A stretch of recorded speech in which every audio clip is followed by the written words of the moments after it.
Que la grâce et la paix vous soient données de la part de notre Seigneur Jésus-Christ, auquel soit la gloire pour des siècles et des siècles. Amen.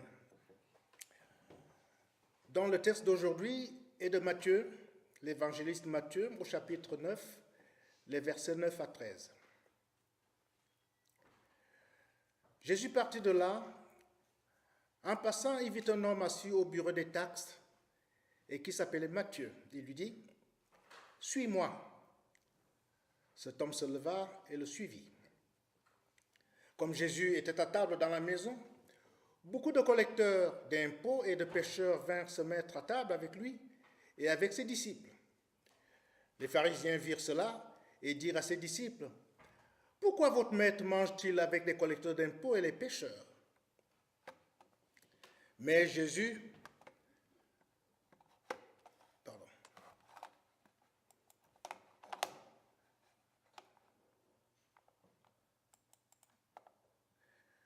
Jésus, qui avait entendu, leur dit, « Ce ne sont pas les bien portants qui ont besoin de médecins, mais les malades.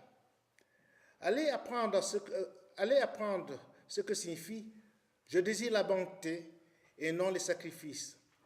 En effet, je ne suis pas venu parler des justes, mais plutôt des pécheurs. Prions le Seigneur. Seigneur, nous venons te prier aujourd'hui parce que nous sommes arrivés dans des temps de fin, dans la fin des temps. Viens donc sanctifier ta parole aujourd'hui. Amen.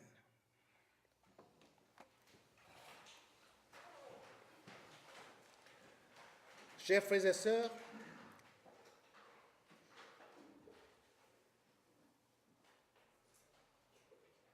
imaginons que Jésus soit visiblement présent ici sur terre, poursuivant son ministère comme il le faisait à l'époque de Matthieu. Où irait-il? Et avec qui passerait-il du temps? Avec ses disciples, bien entendu, mais aussi avec des pécheurs.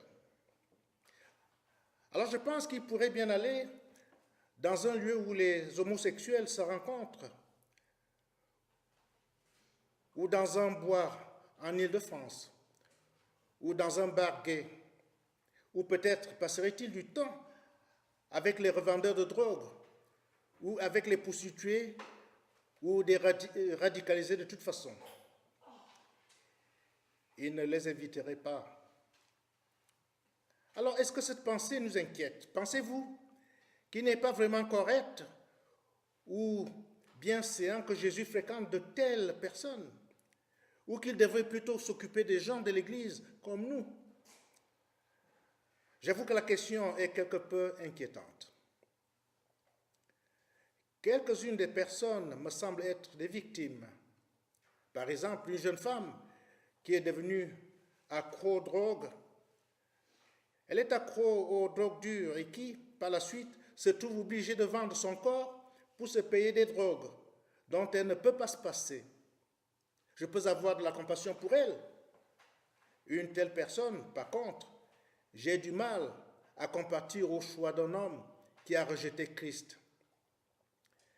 L'Église est la parole de Dieu afin de sortir des sentiers battus ou à devenir djihadiste s'il attrapait le sida ou languissait en prison.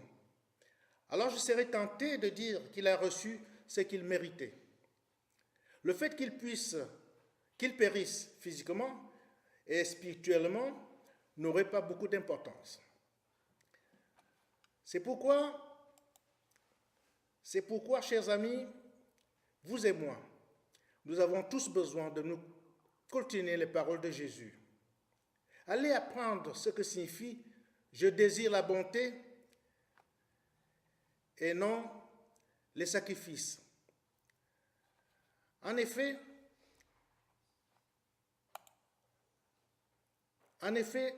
je ne suis pas venu appeler les justes, mais des pécheurs. En d'autres termes, dans le monde de Jésus, la bonté ou la miséricorde prime les devoirs religieux. et les pécheurs priment les justes. Voilà ce qui nous a fait apprendre. Dans ce texte, nous rencontrons trois genres de personnes. D'abord, il y a des collecteurs d'impôts et d'autres pécheurs. C'étaient des Juifs qui connaissaient le commandement de Dieu. Ils étaient constamment entourés de gens qui craignaient Dieu et respectaient le sabbat. Il y avait plein de synagogues où on lisait et étudiait Moïse et les prophètes. Ceux qui habitaient Jérusalem ne pouvaient pas manquer le temple d'Hérode, le grand. Alors personne ne les avait enseignés à l'école et à être des athées ou des idolâtres. Personne ne les a encouragés à trahir les Juifs en collectant les impôts. Pour les Romains païens, ou à devenir prostituées ou voleurs, ou cesser de respecter les 10 commandements de Dieu. Non, ils semblent avoir choisi cette vie pour eux-mêmes. Peut-être qu'ils en regrettaient le résultat moral ou social, mais à part quelques exceptions, ils suivaient leur propre désir de richesse ou que sais-je encore. Puis il y avait des pharisiens, eux, ils étaient l'élite religieuse, les super pieux qui poussaient à l'extrême le respect des commandements de la loi de Moïse. Et bien sûr, ils aimaient être vus de gens dans ce sens. Ils détestaient les collecteurs d'impôts et les pécheurs, non seulement parce que ces pécheurs étaient moralement faibles et ignorants de la loi de Dieu, mais aussi parce que tout contact avec eux vous profanez.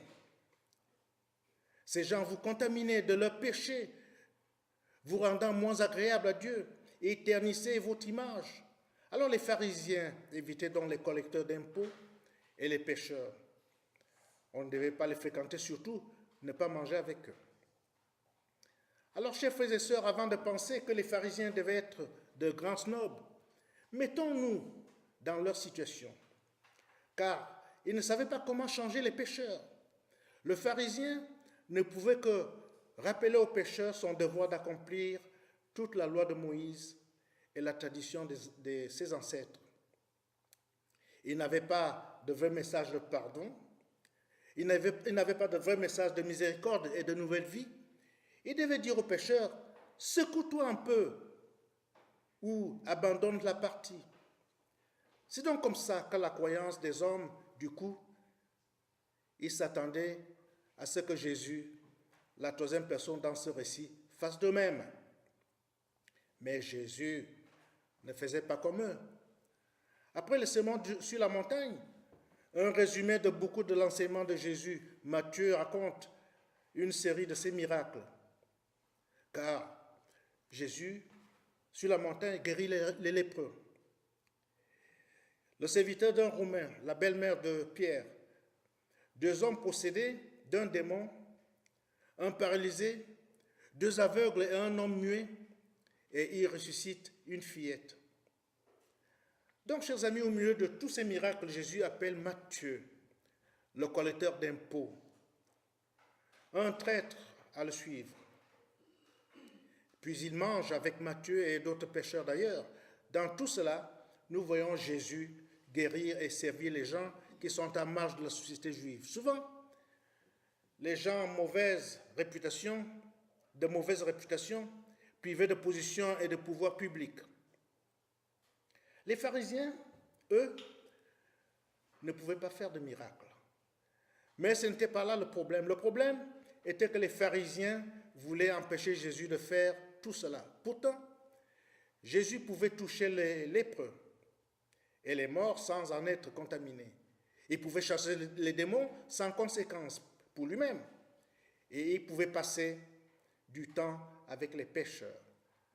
Il pouvait même manger avec eux sans être souillé ni tenté au péché. En fait, quand Jésus mangeait avec les pécheurs et passait du temps avec eux, ceux-ci se repentaient.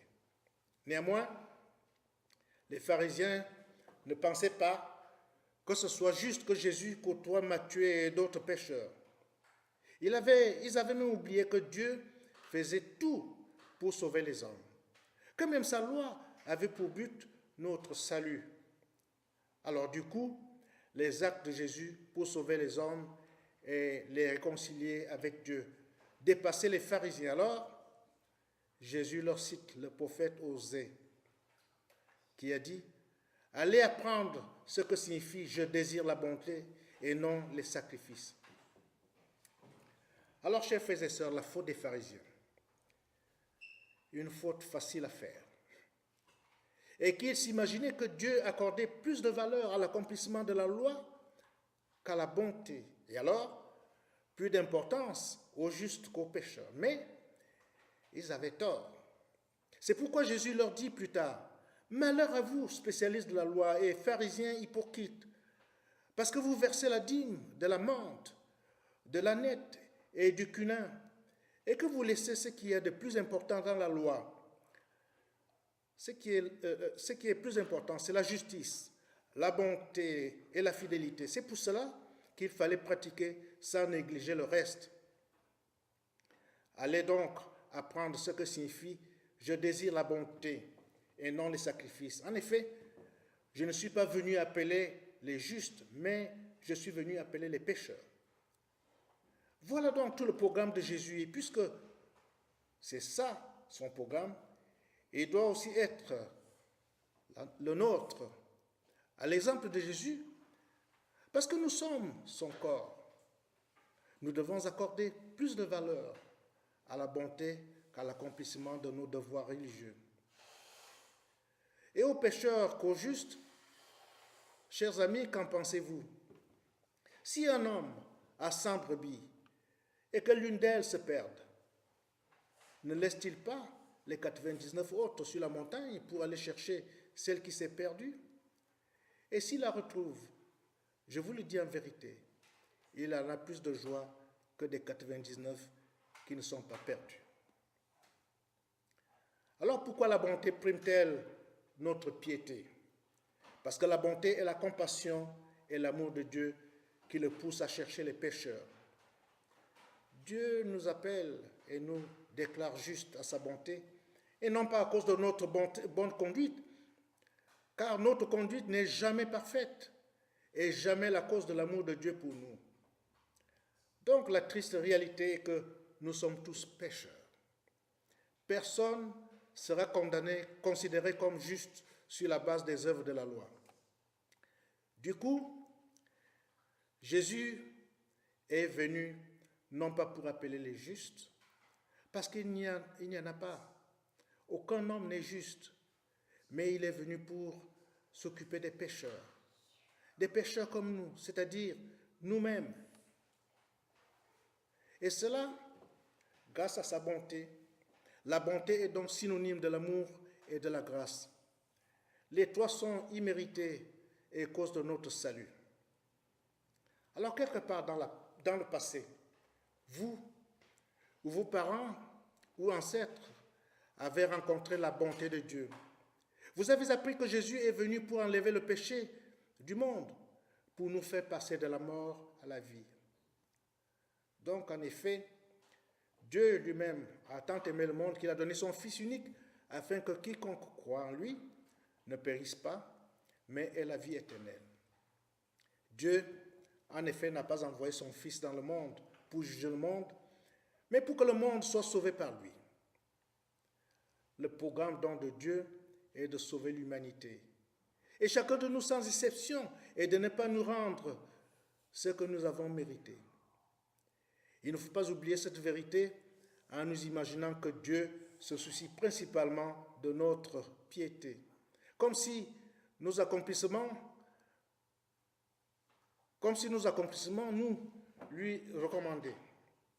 Il dit par Isaïe à ceux qui avaient perdu la vue, la bonté, que n'importe la quantité de vos sacrifices, je ne prends aucun plaisir au sang des taureaux, des brebis et des boucs. Cessez donc d'apporter des offrandes illusoires. Apprenez à faire le bien. Recherchez la justice, corrigez l'opprimé, faites droit à l'orphelin et défendez la veuve. Mais attention, chers amis, il ne faut pas en tirer la fausse conclusion que nos actions n'ont pas de valeur devant Dieu.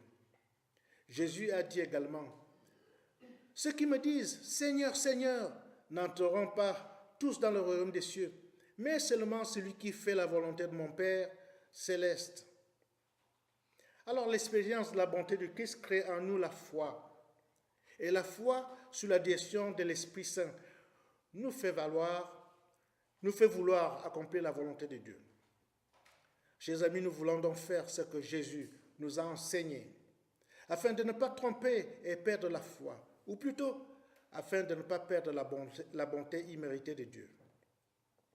En effet, nous dépendons donc à 100% de la miséricorde de Dieu. Et nous vivons que grâce au sacrifice de Jésus-Christ.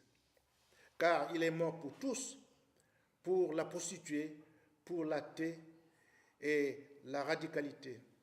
Il est aussi mort pour les collecteurs d'impôts, pour vous et pour moi aussi. Alors Jésus veut nous sauver tous, surtout ceux qui ne connaissent pas encore sa bonté. Il veut que tous connaissent sa bonté pour que tous soient transformés comme Matthieu et ses compagnons. Il ne faut jamais modifier le programme de Dieu pour en faire un qui exclurait a priori les gens du royaume. Le but sera toujours, jusqu'à la fin du monde, de guérir les pécheurs. Ce ne sont pas les bien portants qui ont plutôt besoin de médecins, mais les malades. Allez donc apprendre ce que signifie « je désire la bonté et non les sacrifices ». Car en effet, je ne suis pas venu appeler les justes. Je ne suis pas venu appeler les justes, mais des pécheurs. Il y a donc, chers amis, 2 erreurs à éviter. L'une est de ne pas faire la distinction entre le pécheur et son péché, d'ouvrir la porte au pécheur et à son péché. Nous n'acceptons pas le péché parce que Jésus ne l'accepte pas non plus. Nous ne voulons pas fermer les yeux sur la conduite de ceux qui vivent dans l'immoralité sexuelle, ni les idolâtres, ni les adultères, ni les travestis, ni les homosexuels, ni les voleurs, ni les hommes toujours désireux de posséder plus, ni les ivrognes, ni les calomniateurs, ni les exploitateurs.